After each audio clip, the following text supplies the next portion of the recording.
Bonjour, je m'appelle Danielle Nadeau.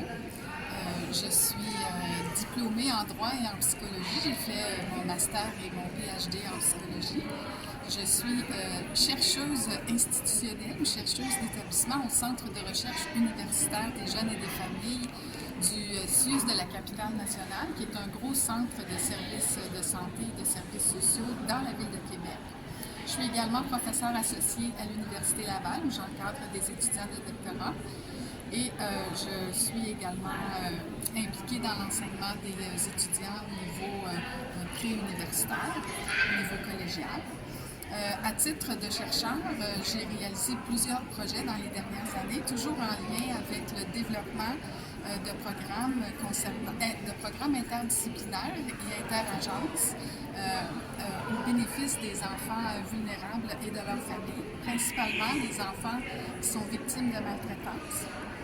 J'ai aussi développé des centres intégrés en abus et maltraitance pour la région de Québec où je travaille. Et ici, à la première conférence internationale post-COVID, j'ai présenté une étude que nous avons mise sur pied en 2020, lors du premier confinement, une vaste étude qui s'intitule « Ma vie pendant la pandémie ».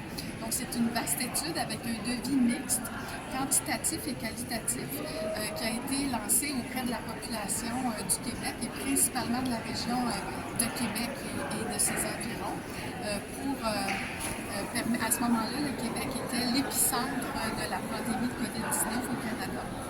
Et c'est une étude longitudinale qui s'est poursuivie avec des cueillettes de données à 3 à 4 fois par année jusqu'en 2024. La prochaine collecte de données va avoir lieu en 2024. Donc, il y a plusieurs études qui sont issues de ce grand projet de recherche que j'ai rapidement présenté.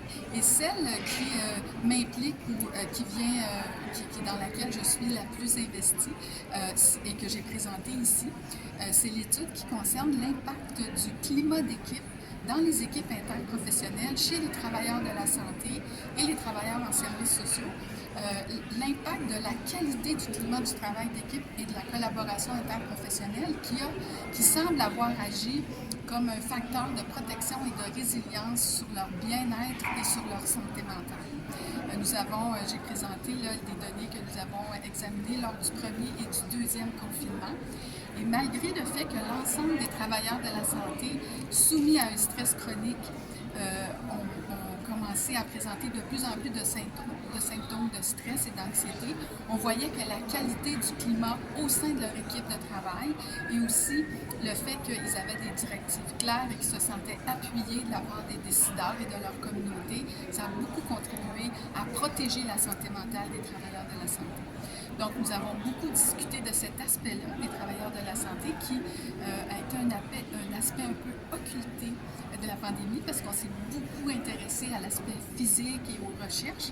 Et nos travaux ont aussi mis en évidence l'impact, je dirais, du stress et de l'anxiété chez les travailleurs qui soutiennent les travailleurs de la santé. Donc, les travailleurs de soutien, les administrateurs et tous les travailleurs dans les systèmes de santé qui ne sont pas en contact direct avec la clientèle, leur état de santé mentale s'est aussi détérioré au fil du temps.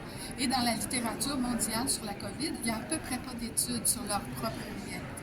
Donc, il y a toutes sortes de choses qui ont été mises en évidence.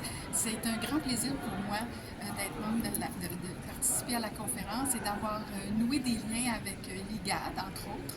Et j'ai pu partager nos travaux ainsi que les coordonnées de notre centre de recherche qui rayonne pas mal dans la francophonie mondiale, beaucoup dans les juridictions occidentales francophones en Europe, et on commence à avoir des percées aussi avec certains pays de l'Afrique francophone. Alors, ça me fera peut-être plaisir de vous mettre en relation avec de mes collègues du Centre de recherche universitaire sur les jeunes et les familles, le CRUGEF.